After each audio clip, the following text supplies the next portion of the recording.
Overall, I'm going to be pretty brief here with Microsoft's presentation. Didn't really leave much of an impression on me. It was a little too much about hardware, a little too much related to like taglines, and really not getting into the heart of what E3 should be, which is just kind of game after game after game after game, show off the software.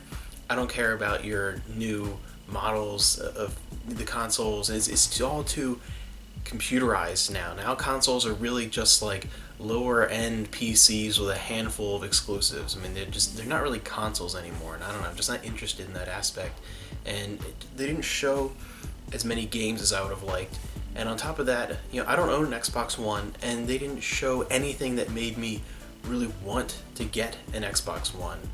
Something like Halo Wars 2 looks pretty cool, a couple different things, but overall, the whole thing I just found to be fairly uninteresting, and there really wasn't anything that drove me to be excited during the entire presentation. Moving on to one that's a little more interesting, Ubisoft. First, it opened with this acid trip, like the craziest display for Just Dance 2017. Something I have no interest in, but at least it was a very interesting and energetic and colorful way to start the conference and get the energy up and get the mood up, and I liked it as far as that. I mean, it was weird and confusing and I didn't really care, but at least it got the ball rolling in a nice way. Aisha Tyler is, I know some people don't like her, but I always think that she's good for this kind of thing. She's a little humorous, a little awkward, kind of fun, but she plays off people pretty well, and she's good in the short bursts of a presenter. I wouldn't sit there and listen to her for like an hour, but she's great in this capacity. And overall, the show went off really great. There were a couple things shown that I didn't really care too much about, but there were a couple really good highlights. They moved into South Park, The Fractured Butthole, and Trey Parker and Matt Stone came out, and that was a great presentation, lots of information, a lot of very off-the-cuff comedy from them sitting on the couch. It was a very entertaining presentation. It's kind of the way I want to see creators talk about a game that's coming out.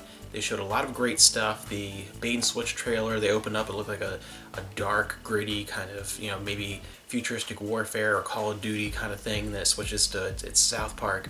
I love the way the storyline and the whole idea of the superheroes is turning out. They showed a little bit of the superhero creation system. It looks fantastic. It looks like it's going to be a lot of fun. It looks like they really just took what was great about South Park: The Stick of Truth. I'm playing that right now, just playing that the other day, and it's so hilarious and just perfectly captures South Park in all its glory in a really in-depth, engrossing RPG experience. And this is going to do the same thing, but anything that was really a complaint, any little flaws with the Stick of Truth, I think they're really addressing. According to what they showed, it looks like they're really taking everything to heart and making this a bigger and better and more intricate experience. And one of the main things with that would be the battle system. I'm really digging the revamped battle system. I like the combat in the Stick of Truth, but I like the way they're going with the little more strategic, grid-based style. I like that, going back to things like Arc the Lad on the PS1. I like that style, the grid-based, strategic, turn-based combat. Looks like it's going to be really cool and still involve a lot of quick-time button pressing, things like that. It's a lot of reacting along with the strategy. It looks like it's going to have that level of just complexity and intricacy that's going to make it very engrossing, and it's going to be a great game. I'm really excited for this one. So that was a great, I think it was about the second game they showed off, so it was a really great way to get into things. The next thing that really stood out to me, though, blew my mind because I had no idea it was coming, and for me, Quark's Bar, Star Trek is the most important thing to me as far as something in the realm of fiction.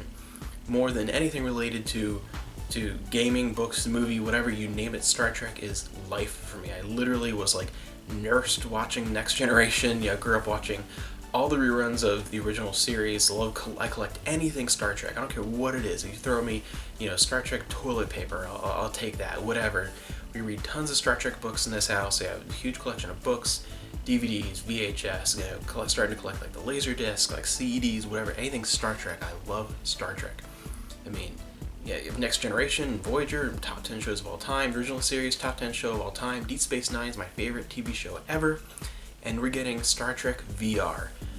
holy crap, you actually get to, with a group of people, be on the bridge, be at a station, and man your station and live the experience of being a crew member on the bridge of a starship in the Star Trek universe. And I mean, it just looked amazing. You had Jerry Ryan, Sodom 9 was there, and of course you have, holy crap, like one of the greatest spokespeople ever for this, LeVar Burton, for Geordi from The Next Generation. He was so good. You don't need to hire anyone else, have any kind of commercial. The way he was reacting to his experience and the way he described his experience when he came out on stage was just, it was so fascinating. He really drew you in, and he made it sound like the perfect, fun group experience, and just great cooperative gameplay, and it just looked fantastic. It looked like such a fun time. The one thing, kind of what they were showing, the style and the look of the bridge they were on, has me a little worried that it's moving a little too towards the J.J. Abrams universe, and I'm a little concerned, like, they didn't show a whole lot really of gameplay aside from just kind of manning your console and stuff, which is the meat of the game, but it will make a difference to me if the missions you undertake and the storyline you're in are in the actual Star Trek universe, or they take place more in the J.J. Abrams movie universe, because I think that's going to give it a very different feel. Either way, I'm still going to be excited to play it just for the experience of trying to like man your station at a bridge and playing Star Trek VR, but I think that will make it from something interesting into something extremely interesting and incredibly engrossing, depending on what they go with here. There's only one other thing at Ubisoft's conference that really stood out for me, and that was For Honor, which last year they showed some 4-player action, and it looked pretty interesting as a fun little like versus game, but I wasn't 100% on board. It looked like I really dug like the style and the look of it, but it looked like that's all it was going to be. I honestly didn't think it was going to be anything more than an online-only multiplayer type, versus experience. And this year they came on, they had the same great presenter come out. This guy looks like the perfect representation of like what you want out of a dungeon master. He comes out, he has the kind of gruff, deep voice. It's just gravelly enough that it's like great to tell a story, but it's not like just that super baritone. And he has the gray bushy beard, the long hair, and the ponytail, and he comes out with like the rings and like the cane. This older guy, and he looks fantastic. He's perfect to present this kind of thing.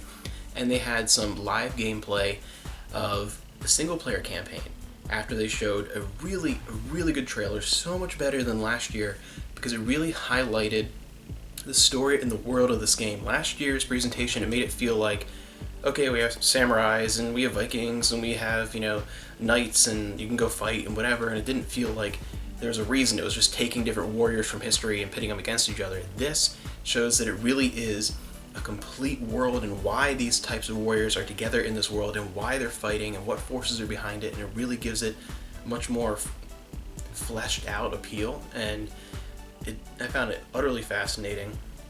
And then you got into the live demonstration of a mission from the single player campaign, and immediately I'm sold, with the Vikings invading the samurai fortress, and it looked absolutely fantastic. It looked like this great fusion of the Mark of Kree. Ever played that on PS2? Look at that really cool thing. It looked like a mix between the action stealth of that along with like kind of a God of War type thing. It looked absolutely fantastic. I'm incredibly excited for this after this year's presentation. It's completely sold on me. I'm definitely buying that now. That was a great way to really anchor Ubisoft's conference. Those are the kind of things that stood out to me. Overall, there was a lot of things I was uninterested in, some trailers that went on too long, some stuff I really didn't care about, but what was there that I was interested in was really fantastic. And again, nothing the level of seeing Shenmue 3 last year, but still some stuff that was really excited and got me hyped for a couple things during the conference.